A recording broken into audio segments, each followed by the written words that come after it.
Hello दोस्तों, स्वागत है आप सभी लोगों का हमारे YouTube channel Nilesh GS classes में।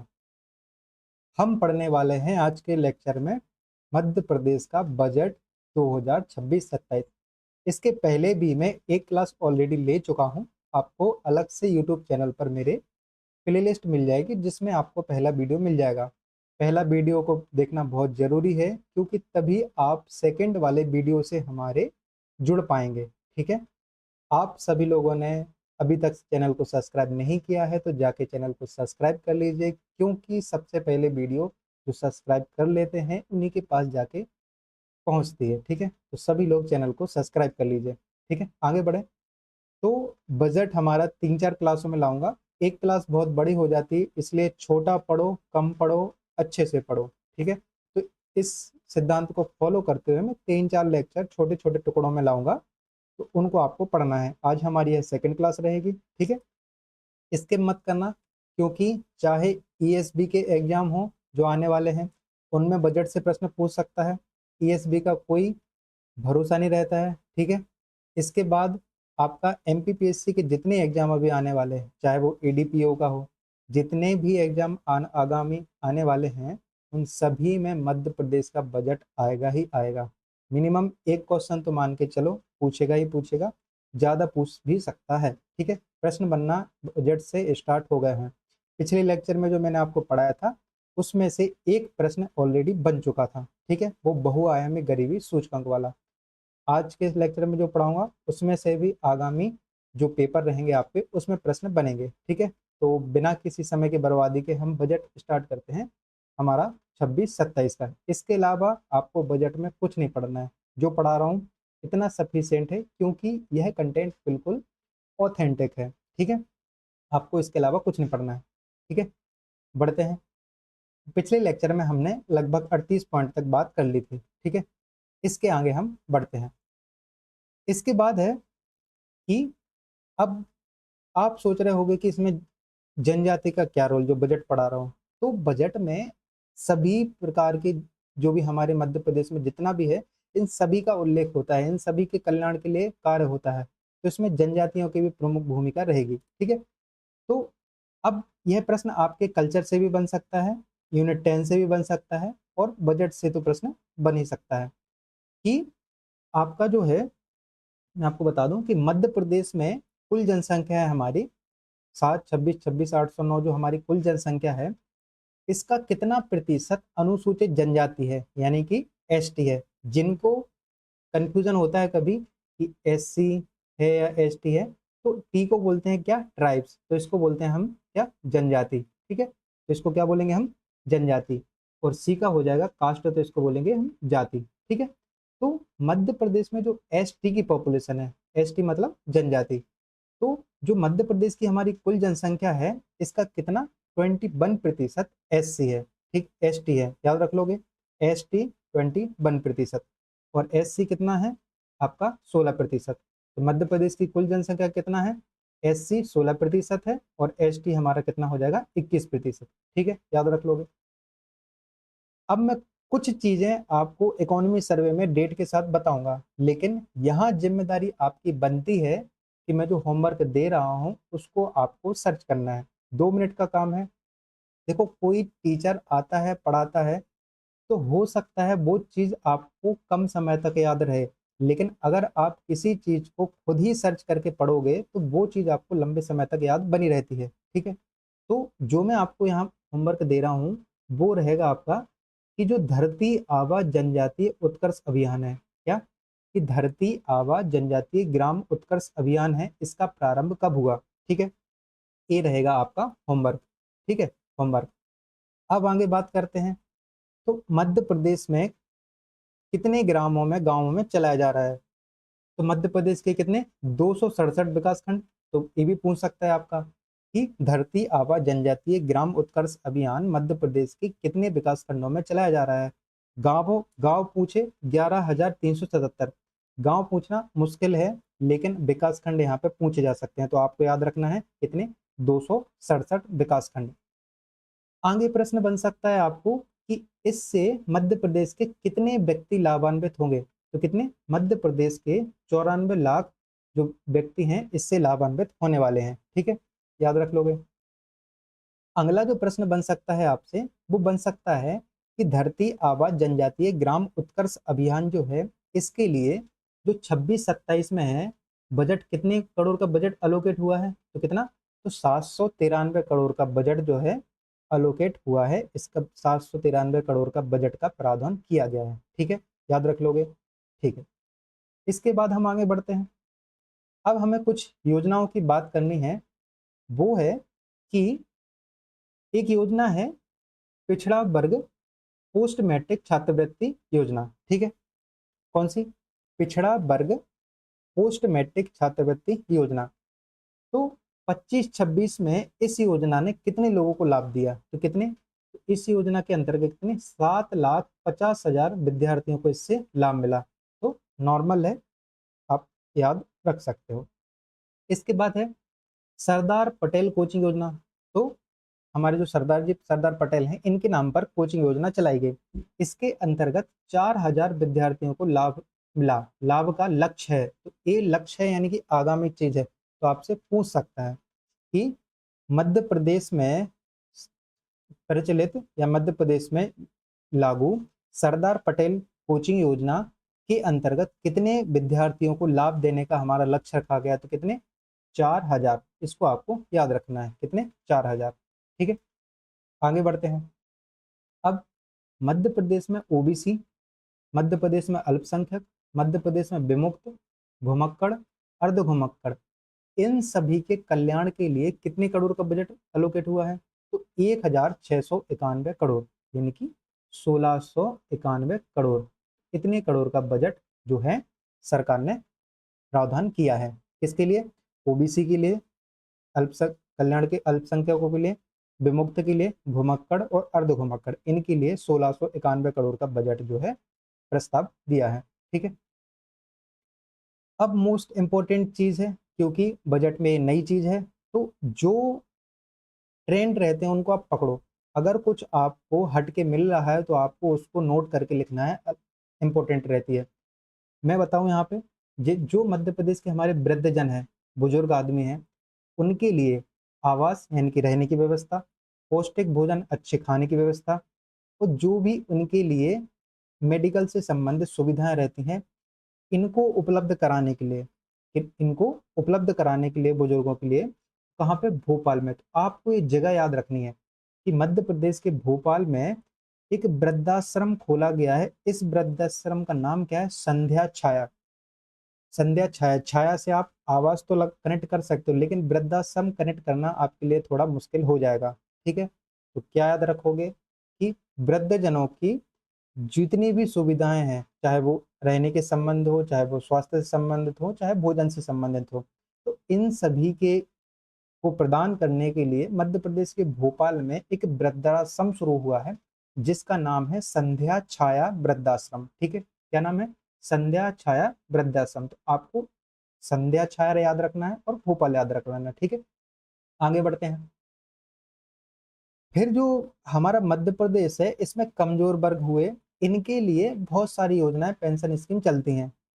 इनके अंतर्गत वर्तमान में मध्य प्रदेश जितनी भी स्कीमें चल रही हैं, उसमें क्या मध्य प्रदेश के 54 लाख से अधिक नागरिकों को क्या लाभ मिल रहा है। तो आप इसको छोड़ भी सकते हो। ठीक है, आगे बढ़ते हैं। फिर है जो सामाजिक सुरक्षा पेंशन योजनाएं हैं। ठीक है, तो इनके लिए सरकार ने कितना कितना 2,857 करोड़ का प्रावधान रखा है। अगर आप मेंस में इकोनॉमी के पेपर में देखोगे तो उसमें सामाजिक योजनाएं लिखा हुआ है आपका। ठीक है, तो उसमें आपसे पूछ सकता है कि मध्य प्रदेश सरकार ने सामाजिक सुरक्षा के लिए योजनाओं के लिए कितने करोड़ का बजट प्रावधान किया है? 2,857, यानी कि 2,857 करोड़ का बजट दिया है। ठीक है, आगे बढ़ते हैं।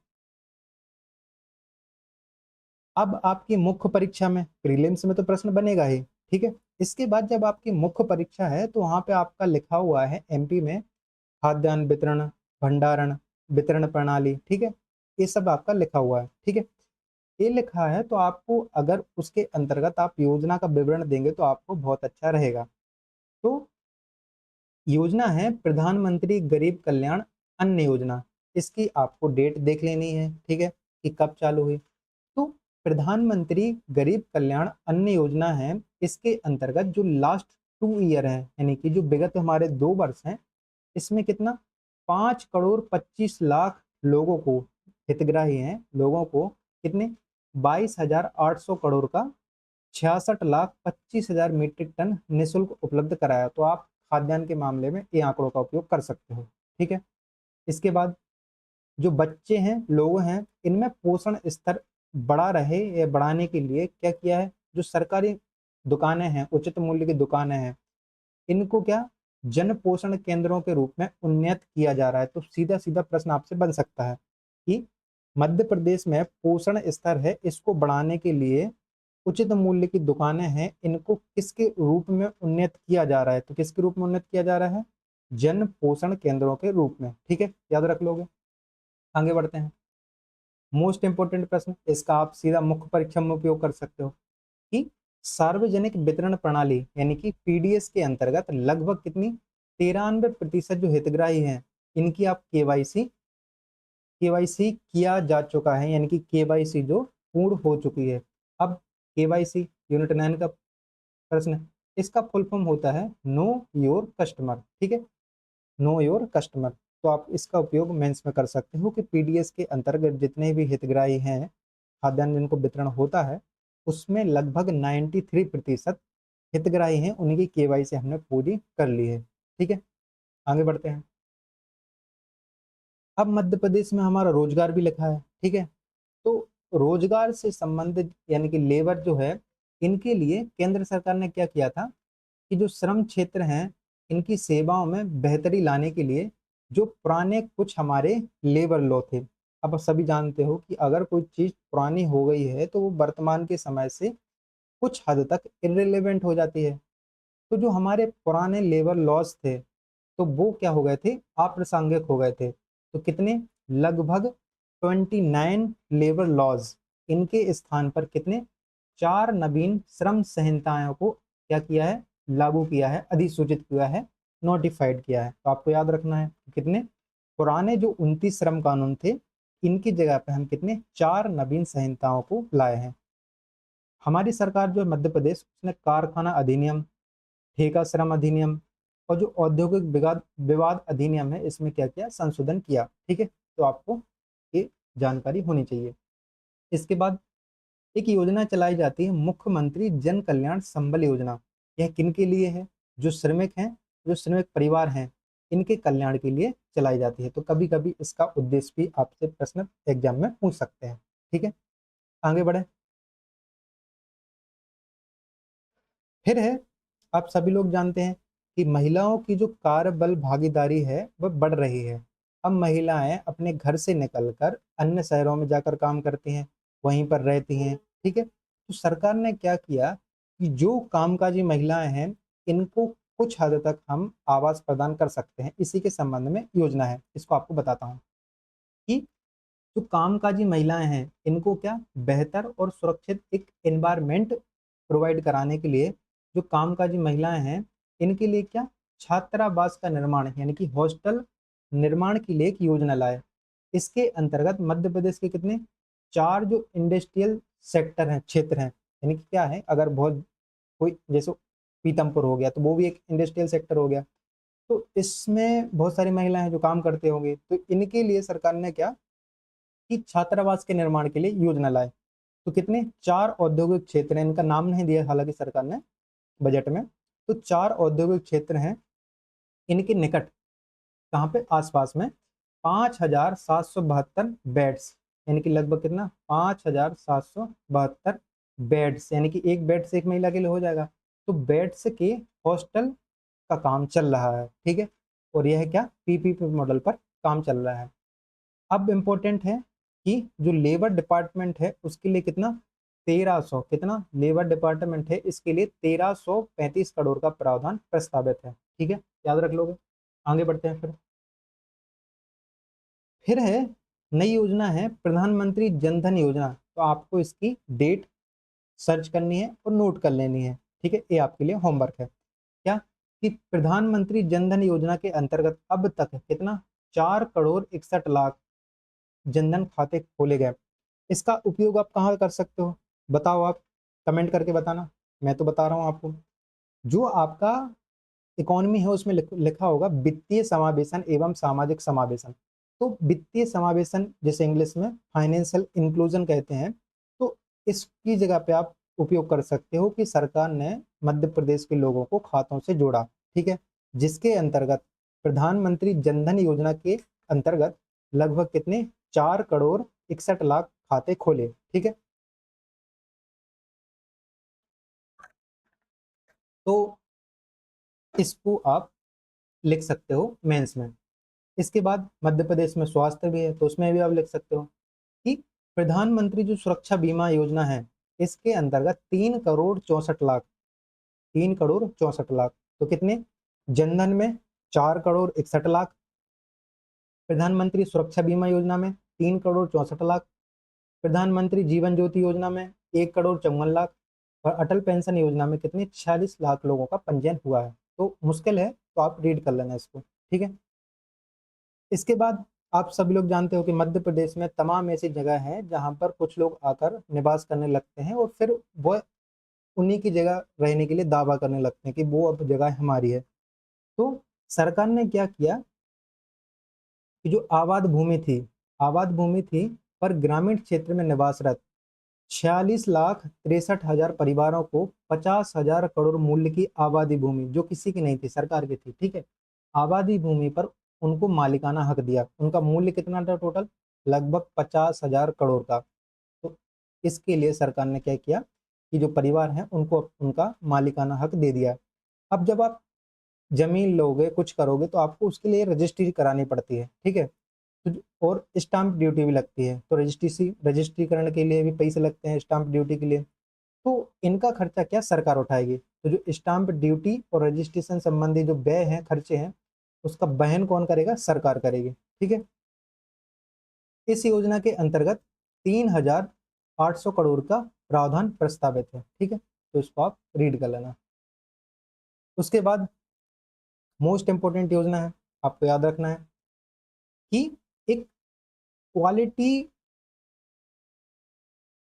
एजुकेशन के लिए, एक अच्छी एजुकेशन के लिए, गुणवत्तापूर्ण शिक्षा के लिए कौन सी योजना चालू की गई थी, पीएम श्री योजना। तो होमवर्क है आपका कि पीएम श्री योजना कब चालू की गई थी।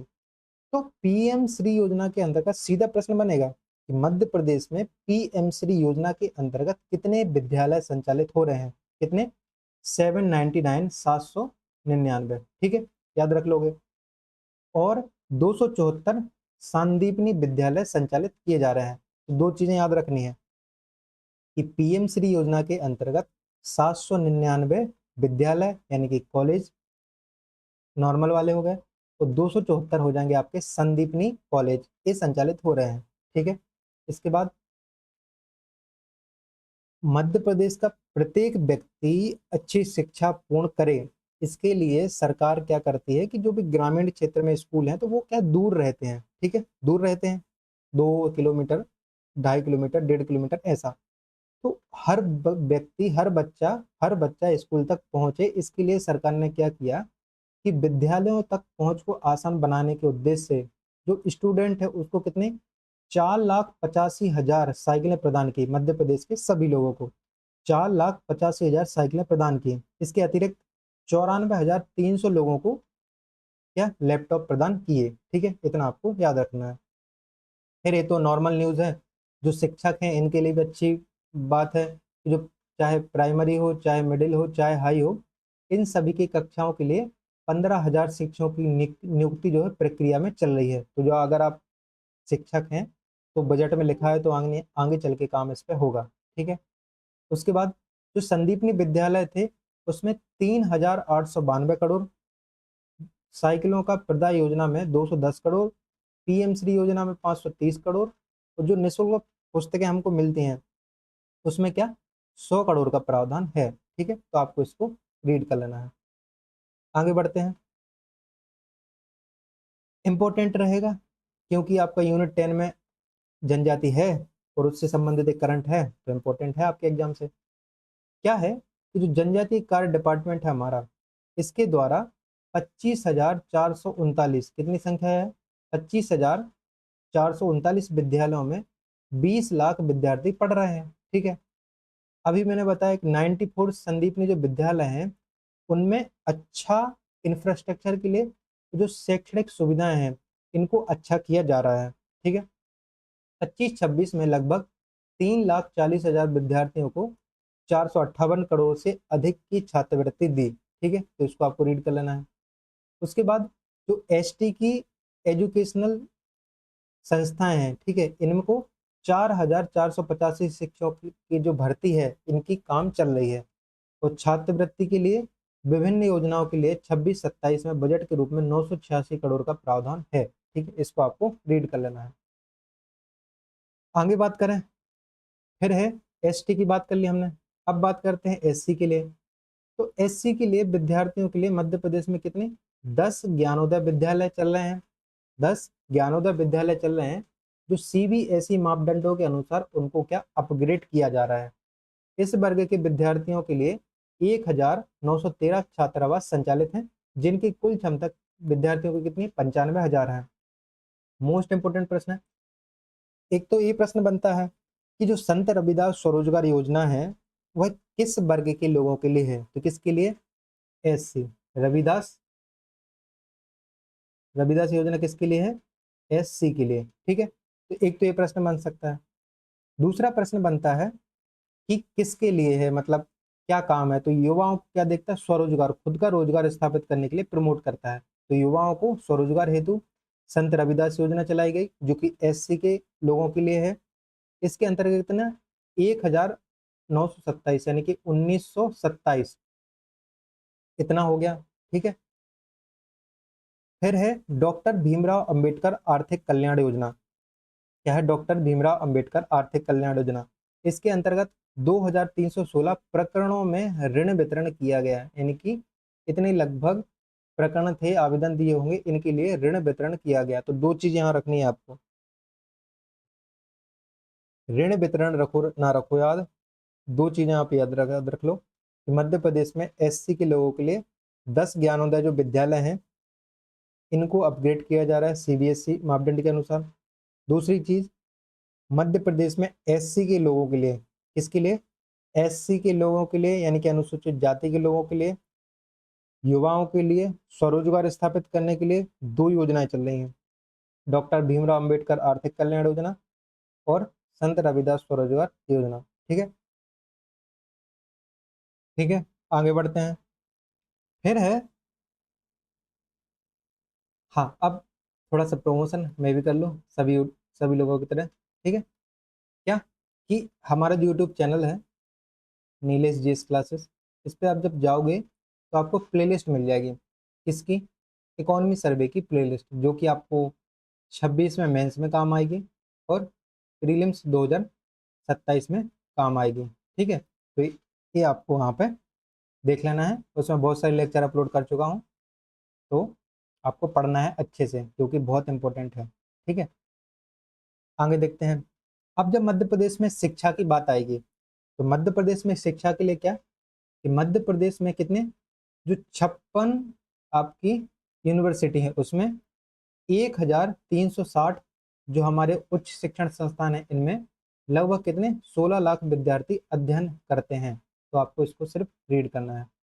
इसके बाद अगर हम उच्च शिक्षा प्रणाली की बात करें तो उच्च शिक्षा प्रणाली को अच्छा करने के लिए कितने हर जिले में प्रधानमंत्री कॉलेज ऑफ एक्सलेंस संचालित किया जा रहा है। ठीक है, इसको आपको याद रख लेना है कि पीएम जो कॉलेज ऑफ एक्सलेंस है वह मध्य प्रदेश के हर जिले में संचालित है। इसके बाद नेक एक मूल्यांकन होता है नेशनल लेवल पर, तो नेक मूल्यांकन के अंतर्गत कितने 205 जो हमारे कॉलेज हैं नेक एक्रीडेटेड हो चुके हैं। ठीक है, इसके बाद बात करें तो भवन विहीन, जिनके पास भवन अच्छा नहीं है, भवन विहीन महाविद्यालयों के लिए 31 नए भवनों के निर्माण तथा 96 महाविद्यालयों के सुदृढ़ीकरण का कार्य भी प्रचलित है, यानी कि इसके लिए भी काम चल रहा है। ठीक है, उसके बाद आगे बात करें, फिर है जो हमारा यूनिवर्सिटीज है उसमें इनक्यूबेशन केंद्रों में एक वर्ष में कितने 174 स्टार्टअप आरंभ किए गए। तो आपको इसको याद रखना है कि जो हमारे यूनिवर्सिटीज़ हैं इनमें संचालित जो इनक्यूबेशन सेंटर हैं उनमें एक साल में कितने 174 स्टार्टअप प्रारंभ किए गए और एक वर्ष में कितने 22 पेटेंट दर्ज कराए गए। तो पेटेंट आपका सिलेबस में लिखा हुआ कि मध्य प्रदेश में बौद्धिक संपदा अधिकारों की प्रगति, तो इसमें दोनों पूछ सकता है, स्टार्टअप भी पूछ सकता है और ये भी पूछ सकता है। इसके बाद विदेशों में उच्च शिक्षा के लिए क्या विदेश अध्ययन छात्रवृत्ति योजना चालू की गई। ठीक है, आगे बढ़ते हैं। जो हमारी टेक्निकल सेक्टर है, तो जो हमारा तकनीकी क्षेत्र है, इसके विभिन्न पाठ्यक्रमों में 24-25 की तुलना में 25-26 में विद्यार्थियों की संख्या लगभग 26% बढ़ी है। यानी कि लोग तकनीक के क्षेत्र में आगे बढ़ रहे हैं, विद्यार्थी तकनीक के क्षेत्र में आगे बढ़ रहे हैं। ठीक है, ये आपको याद रखना है। उसके बाद राष्ट्रीय रक्षा विश्वविद्यालय का एक परिसर है जिसका नाम राजीव गांधी प्रौद्योगिकी विद्यालय है भोपाल में। ठीक है, प्रारंभ किया गया, यानी कि राष्ट्रीय रक्षा विद्यालय का के लिए राजीव गांधी जो प्रौद्योगिकी विश्वविद्यालय भोपाल में है वहां पे प्रारंभ किया गया। 25-26 में बात करें तो 608 रोजगार मेलों का आयोजन किया गया।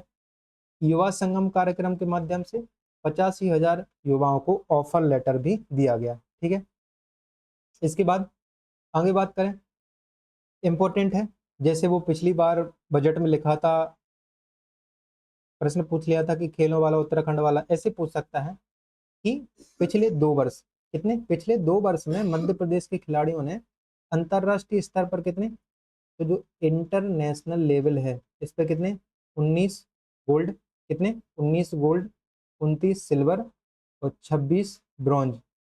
ठीक है, ऐसे आपको डब्बा बना के लिख लेना है। तो सीधा प्रश्न पूछ सकता है कि मध्य प्रदेश ने पिछले 2 वर्षों में मध्य प्रदेश के खिलाड़ियों ने पिछले 2 वर्षों में अंतर्राष्ट्रीय स्तर पर कितने पदक हासिल किए। तो कितने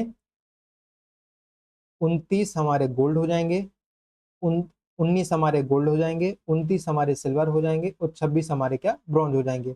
ये बात कर ली हमने इंटरनेशनल स्तर पर। अब बात करें नेशनल स्तर पर, तो गोल्ड, सिल्वर और ब्रॉन्ज। तो नेशनल स्तर पर हमने कितने 189 गोल्ड, 131 सिल्वर और 118 क्या ब्रॉन्ज।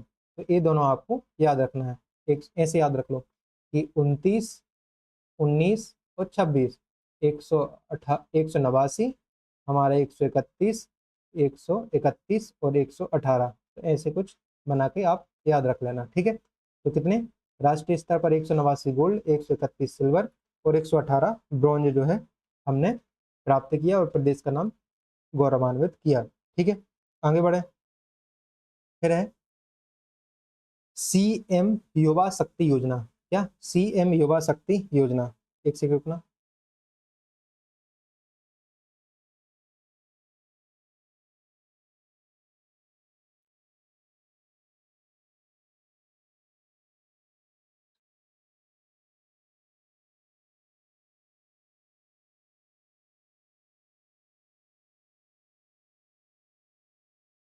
क्या है सीएम युवा शक्ति योजना? इसके अंतर्गत जो हमारे सभी मध्य प्रदेश के विधानसभा क्षेत्र हैं इनमें सुलभ और सुविधा संपन्न स्टेडियम उपलब्ध कराने की दिशा में कार्य प्रारंभ किया गया है। तो क्या सीएम युवा शक्ति योजना का संबंध किससे है?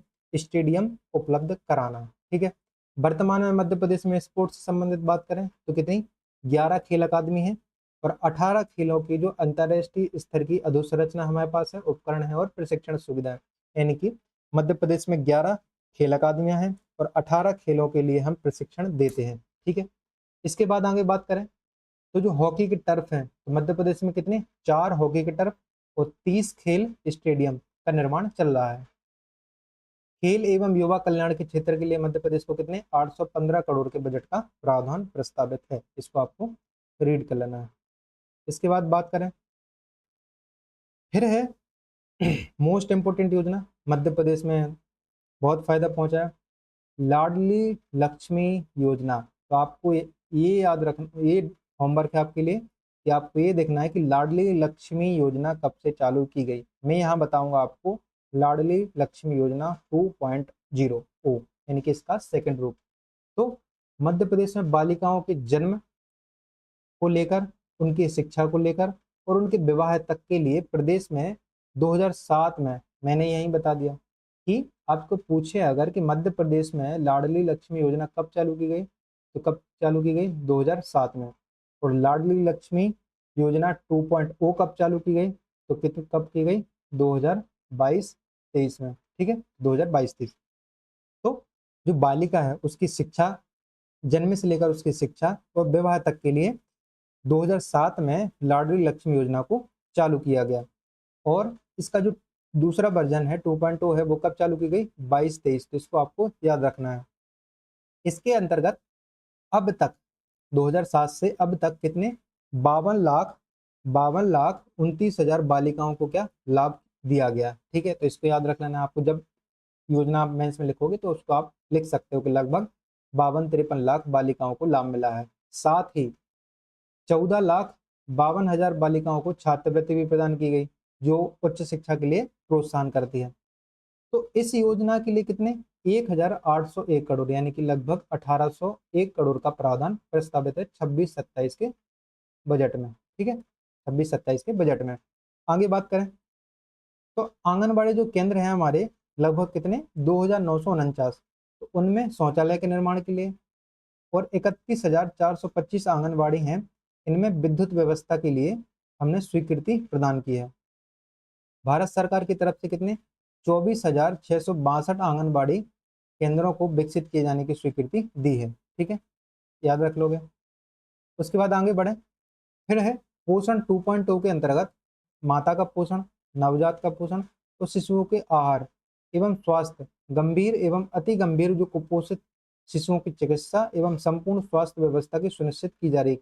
किसका पोषण 2.0। तो पोषण 2.0 का संबंध किससे है, स्वास्थ्य से है। ठीक है, इसको आपको याद रखना है।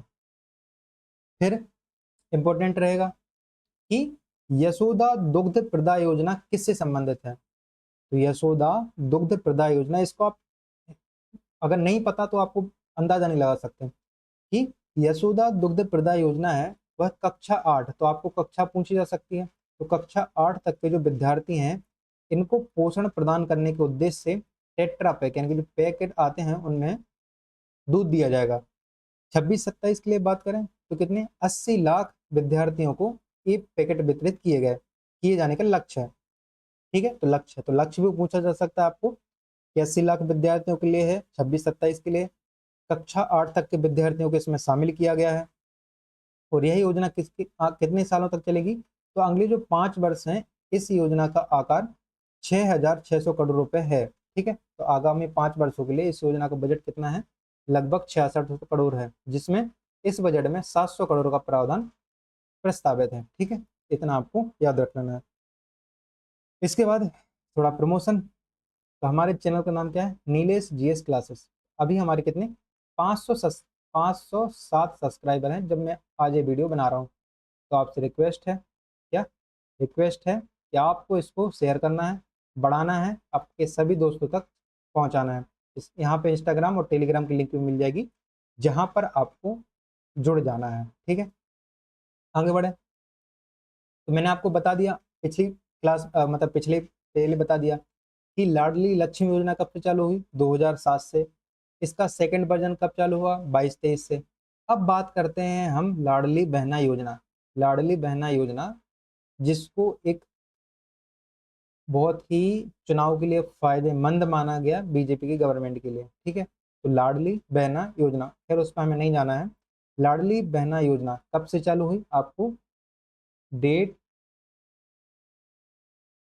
होमवर्क है आपके लिए। मैं बात करता हूँ इसके आंकड़ों की। तो वर्तमान में पंजीकृत जो महिलाएं, रजिस्टर्ड महिला हैं, इनकी संख्या कितनी 1,25,00,000। अब आप सोचो 1,25,00,000 महिला हैं रजिस्टर्ड, इन सभी के लिए वर्तमान में कितने 1500 रुपये दिए जा रहे हैं। मल्टीप्लाई कर लेना। ठीक है, तो कितने, अब प्रश्न बन सकता है आपसे, एक तो ये प्रश्न बन सकता है कि लाडली बहना योजना में वर्तमान में कितनी महिलाएं पंजीकृत हैं, तो कितने 1,25,00,000, 1,25,00,000। ठीक है, 1,25,00,000।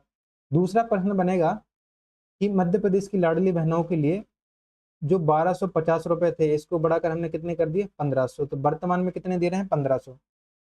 तो लाडली बहनों के लिए जो हर महीने आपके 1250 रुपये मिल रहे थे, इसको बढ़ाकर कितना कर दिया हमने, 1500 यानी कि 1500 कर दिए। फिर प्रश्न बन सकता है कि यह योजना जो लाडली बहना योजना है, इसके लिए बजट कितना है, तो 23,882 करोड़, 23,882 करोड़ का बजट है। इसको आपको याद रखना है, मोस्ट इंपॉर्टेंट है, ठीक है। फिर आगे बात करें, मोस्ट इंपॉर्टेंट प्रश्न, क्योंकि स्वास्थ्य से संबंधित है, तो प्रधानमंत्री जो मातृ वंदना योजना है, प्रधानमंत्री मातृ वंदना योजना है, इसने अब तक कितने कुल 51,76,000 हितग्राही हैं, इनका इसका इसमें पंजीयन हुआ है, ठीक है। 25-26 की बात करें तो 210 करोड़ का भुगतान जो पेमेंट है वो किया गया है, और इसके लिए कितना 386 करोड़ का बजट का प्रावधान है। तो आपको याद रखना है कि पीएम जो मातृ वंदना योजना है, इसके लिए 386 करोड़ का बजट है। 25-26 में 210 का पेमेंट हम कर चुके हैं। अब तक कितने 51,76,000 महिलाओं का पंजीयन इसमें हो चुका है, ठीक है। फिर मोस्ट इंपोर्टेंट, तो जो कामकाजी महिलाएं, एक तो मैं आपको बता चुका हूं कि कामकाजी महिलाओं के लिए सॉरी, कामकाजी महिलाओं के लिए छात्रावास बना रहे थे हम 4 औद्योगिक क्षेत्रों के आसपास, ठीक है। दूसरी चीज है, कामकाजी महिलाएं, इनको आवासीय सुविधा, यानी कि वही चीज है लगभग, तो कितने, उज्जैन, धार, रायसेन, भिंड, सिंगरौली, देवास, नर्मदापुरम, झाबुआ, इनमें सखी निवास निर्माणाधीन है। अब प्रश्न बनेगा आपसे, नोट करो, प्रश्न बनेगा आपसे कि मध्य प्रदेश में सखी निवास के अंतर्गत किस जिले का चयन नहीं किया गया। तो देखो, मुख्यमंत्री जी कहाँ से आते हैं, उज्जैन से, ये तो होगा ही सही, ठीक है। उसके बाद आप थोड़े इधर बैकवर्ड एरिया में जाओ, झाबुआ हो जाएगा आपका, ठीक है, इसको आपको याद रखना है। उसके बाद सबसे पूर्व में सिंगरौली, सबसे उधर ऊपर जाओ तो आपका भिंड हो जाएगा, फिर रायसेन, देवास, नर्मदापुरम, तो कुछ ना कुछ करके आपको याद रख लेना है। इसके बाद बात करें तो क्या है कि मुख्यमंत्री उद्यम शक्ति योजना, तो वर्तमान में कुल कितने 41,767 स्वयं सहायता समूहों के लिए, स्वयं सहायता समूहों और 4,165 महिलाओं को इसका क्या लाभ मिल रहा है, ठीक है, याद रख लोगे, ठीक है। फिर आगे बढ़ते हैं, आंगनबाड़ियों में 19,000 से ज़्यादा पदों पर भर्ती की कार्रवाई चल रही है, तो जो भी इसके लिए तैयार कर रहा है अच्छे से करे। फिर बात करें तो उज्ज्वला योजना, तो उज्ज्वला योजना के अंतर्गत जो लास्ट 2 ईयर हैं, इसमें कितने 6,28,00,000 6,28,23,000 गैस सिलेंडर का रिफिल कराया गया, नहीं रखना याद, छोड़ दो। नारी कल्याण की बात करें तो विभिन्न योजनाओं के लिए 26-27 के लिए कितना 1,27,555 करोड़ का प्रावधान है, कितना 1,27,555 करोड़, ठीक है, इतना इंपॉर्टेंट नहीं है। अब यहाँ पे इंपॉर्टेंट है कि मध्य प्रदेश में आज वर्तमान में 1,85,000 किलोमीटर सड़कें हैं, कितनी 1,85,000 किलोमीटर सड़कें हैं, लंबाई नहीं बोल रहे, सड़कें हैं। फिर आगे बात करें तो ये सड़कों की बात होगी। फिर बात करें तो 54 लाख हेक्टेयर कितना सिंचाई उपलब्ध क्षमता है, सिंचाई की उपलब्धता है। 25,000 25,000 25,514 25,514 मेगावाट विद्युत का उत्पादन है, तो बजट में 25,514 मेगावाट उत्पादन लिखा हुआ है, इसको आपको याद रखना है, ठीक है। अब कोटेशन, बढ़िया कोटेशन है, पहले मैंने सोचा कि नहीं डालूं लेकिन फिर सोचा डालूं, तो क्या कि पंख ही नहीं होते, पंख ही नहीं होते काफी आसमान तक पहुंचने के लिए, यानी कि हर जरूरी नहीं है कि जिसके पास, हर व्यक्ति के पास पंख हो वो आसमान में उड़े ही, ठीक है। तो पंख ही काफी नहीं होते आसमान तक पहुंचने के लिए, जुनून, जज्बा और हौसला भी चाहिए ऊंची उड़ान के लिए, ठीक है। तो जब तक आपके अंदर जुनून जज्बा नहीं है तब तक आप कोई भी काम करो अच्छे से नहीं होगा। तो एक जो आग है ना, वो अंदर जलते रहनी चाहिए लौ की तरह, और जिस जब समय आए आपको तब उसको बिल्कुल दहला देना, ठीक है। आगे बढ़ते हैं, फिर है जो हमारा कैपिटल इन्वेस्टमेंट है, इसके लिए केंद्र सरकार की विशेष केंद्रीय सहायता योजना में हमारा श्रेष्ठ प्रदर्शन रहा, ठीक है। मध्य प्रदेश का 13,500 करोड़ की राशि मिलना संभावित है इसके लिए, ठीक है, आपको इसको रीड कर लेना है। आगे बात करें इम्पोर्टेंट है, भूलना मत, याद रखना क्या कि मध्य प्रदेश में उपलब्ध जो सिंचाई क्षमता है, अभी मैंने बताई कितनी, लगभग 54 लाख हेक्टेयर सिंचाई क्षमता है उपलब्ध। इसको कब 2029 तक 100 लाख यानी कि लगभग कितना, 1 करोड़। तो अभी कितनी है 54 लाख, इसको करना है 1 करोड़ कब तक, 2029 तक। इसको आपको याद रखना है। फिर सीधा प्रश्न बनेगा, क्योंकि आपके सिलेबस में, एमपीपीएससी के सिलेबस में आपकी सिंचाई परियोजनाएं लिखी हैं, तो सीधा प्रश्न बनेगा कि मध्य प्रदेश के बजट के अनुसार मध्य प्रदेश में कितनी बृहद, मध्यम एवं लघु सिंचाई परियोजनाएं निर्माणाधीन हैं। ठीक है, तो कितनी, इनकी संख्या याद रखनी है। तो बृहद, मध्यम और लघु क्या है हमारी सिंचाई परियोजना, तो इनकी आपको संख्या याद रखनी है कितनी, 40, 60 और 273। 40, 60, 273। ठीक है, तो 40 बृहद, 60 मध्यम और 273 लघु सिंचाई परियोजनाएं हैं। ये जब पूर्ण हो जाएंगी तो कितने, 27,17,000 किसान लाभान्वित होंगे। ये बात की बात है। फिर आगे बात करें तो मध्य प्रदेश देश का पहला राज्य है जिसने अंतर राज्य यानी कि इंटर स्टेट जो नदियां हैं इनको जोड़ने के महाअभियान का संकल्प लिया है। मध्य प्रदेश में कितनी, 2 राष्ट्रीय परियोजनाओं के माध्यम से 5 नदियों को जोड़ने का काम चल रहा है। इंपॉर्टेंट है, तो जो हमारी केन बेतवा लिंक परियोजना है इसके लिए कितनी, 44,605। तो कितना, 44,605। तो इसको याद रखना है कि जो केन बेतवा लिंक योजना है इसके लिए 44,605 बजट है। इससे मध्य प्रदेश की कितनी, 8,51,000 हेक्टेयर में सिंचाई होगी। ठीक है, सिंचाई के साथ, तो आपको ऐसे याद रख लो, कैन, मैं बता रहा हूँ कि कैन बेतवा लिंक परियोजना है, इसका बजट कितना है, लगभग 44,605 करोड़, पहली बात। दूसरी बात, इससे मध्य प्रदेश के कृषकों को कितना लाभ मिलेगा, 8,51,000, दूसरी बात। तीसरी बात कि इस योजना से कितने मेगावाट की बिजली उत्पन्न होगी, 130 मेगावाट की, टोटल बता रहा हूँ 130 मेगावाट। ठीक है, इसके बाद कितने लोगों के लिए पेयजल उपलब्ध होगा, सिंचाई की बात कर ली अपन ने। ठीक है, अब पानी पीने की बात करते हैं, तो कितने, 44 लाख नागरिकों को पानी पीने को मिलेगा। इसके बाद एक परियोजना है पतने ब्यामरा सूक्ष्म दाब परियोजना।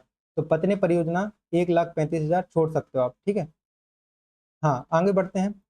तो मैंने क्या बताया कि जो पार्वती कैन बेतवा लिंक योजना है, सॉरी, जो कैन बेतवा लिंक परियोजना है इसके लिए कितना, 44,605 करोड़। और जो हमारी पार्वती काली सिंध परियोजना है इसके लिए कितना, 35,000 करोड़। तो वो 44,000 है, ये 35,000 इस परियोजना का बजट है, जिससे लगभग 6,16,000 हेक्टेयर में सिंचाई होगी और 43 लाख लोगों को पेयजल उपलब्ध होगा। ठीक है, तो इसको आपको याद रखना है। आगे बात करें 25-26 में बात करें, तो 25-26 में 2,190 किलोमीटर की सड़कों का निर्माण किया गया, उन्नयन किया गया, यानी कि उनको अच्छा किया गया। 992 किलोमीटर की सड़कों को नवीन किया गया, 30 पुलों को, कुछ रेलवे ओवरब्रिज हैं। तो ये सब चीज़ें याद नहीं रखना है। 3,000 करोड़ की लागत के कार्य जिनमें 6 लेन कोलार रोड यानी कि सीहोर वाला है, भोपाल में गायत्री मंदिर, गणेश मंदिर, फ्लाईओवर, दमोना का एलिवेटेड कॉरिडोर, रीड कर लो, छोड़ दो। इसके बाद 111 रेलवे ब्रिज, अटैर जैतपुर मार्ग के मध्य चंबल नदी पर एक पुल, भोपाल के संत हरदाराम नगर में एलिवेटेड कॉरिडोर, ग्वालियर में जो स्वर्णरेखा नदी है उस पर एक कॉरिडोर, इंदौर में एलिवेटेड कॉरिडोर, उज्जैन में 4 लेन कॉरिडोर, महाकाल रोपवे का निर्माण सम्मिलित है। तो इसको आप छोड़ सकते हो। ठीक है, आगे बात करें। फिर है कि जो सड़कें हैं और पुलें हैं इनके निर्माण के लिए 26-27 में कितनी, 12,690 करोड़ का प्रावधान है। कितना, 12,690। तो मैं बोल चुका हूँ आपसे कि बजट है, आंकड़े मिलेंगे ही आप इसमें, आपको एक पेज में अलग से इसमें लिख लेना है। इसके बाद बात करें तो जो जल जीवन मिशन है इसके अंतर्गत हर घर जल का लक्ष्य रखा गया। इसके अंतर्गत अब तक हमने कितना, 24,411 गांवों में, गांव को हर घर जल घोषित किया है, यानी कि यहाँ पे लगभग हर घरों में आपका जल जो है वो पहुंच चुका है। इसके बाद 5,75,000 हैंडपंपों के माध्यम से ग्रामीण बसाहटों में पेयजल उपलब्ध कराया गया। 25-26 की बात करें तो 4,93,000 से अधिक नल कनेक्शन दिए गए। ठीक है, पब्लिक पीपीपी मॉडल पर 100 मेगावाट की सौर परियोजना प्रारंभ की गई। ठीक है, तो इसको आपको रीड कर लेना है। इसके बाद अभी इतना इम्पोर्टेंट है नहीं। नलकूपों के लिए क्या किया, 104 करोड़ उनके अनुरक्षण के लिए। ग्रामीण समूह के लिए जल मिलेगा, इसके लिए 165 करोड़। पेयजल परियोजनाओं के लिए जल निगम द्वारा क्रियान्वयन योजना के लिए 53 करोड़।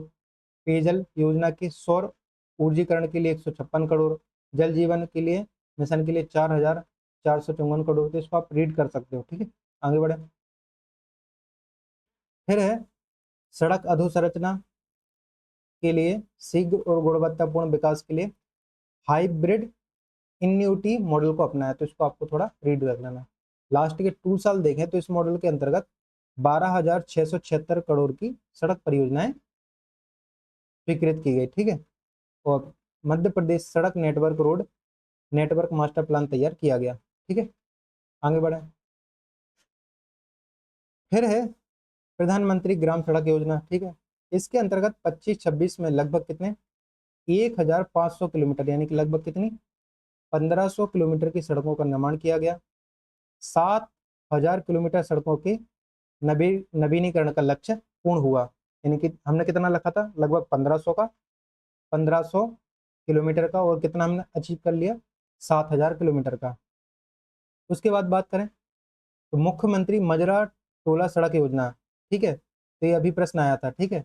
ये अभी प्रश्न आया था कि मुख्यमंत्री मजरा टोला योजना, तो मेंस में कि मुख्यमंत्री मजरा टोला सड़क योजना क्या है कि ऐसी बसाहटें जिनमें मुख्य सड़क मार्ग से पहुंचने हेतु सड़क उपलब्ध नहीं है, इनके लिए 30,900 किलोमीटर सड़क निर्माण हेतु स्वीकृति दी गई, ठीक है। तो इसको आपको रीड रखना है। उसके बाद जो पुल टूट गए हैं उनके पुनर्निर्माण के लिए 1,776 पुलियों के निर्माण के लिए 4,572 करोड़ की योजना स्वीकृत नहीं रख सकते, छोड़ सकते हो आप। 26-27 के लिए 900 करोड़ प्रावधान छोड़ सकते हो। सड़क पुलों के लिए 26-27 में 12,690 करोड़ का प्रावधान प्रस्तावित है, इसको आप छोड़ सकते हो, ठीक है। अब बात सर पीडीएफ कहाँ मिलेगी, ठीक है। तो पीडीएफ के लिए आपको नीलेश जीएस क्लासेस आपको ऐसे सर्च करना टेलीग्राम पे, तो ये मेरा लोगो मिल जाएगा। इसमें लगभग बच्चे ऑलमोस्ट जुड़ गए हैं, जितने लोग अभी पढ़ रहे हैं। अभी चैनल बनाया तो अभी कम लोग जुड़े हैं, तो आप इस पर जुड़ जाइएगा, ठीक है। बाकी आप सभी लोगों का बहुत बहुत धन्यवाद। मिलते हैं नेक्स्ट क्लास में। सभी लोग शेयर कर दीजिए, ठीक है। और नेक्स्ट पार्ट कब लाएं कमेंट करके आप जरूर बताइए, ठीक है। मिलते हैं नेक्स्ट क्लास में। Thank you.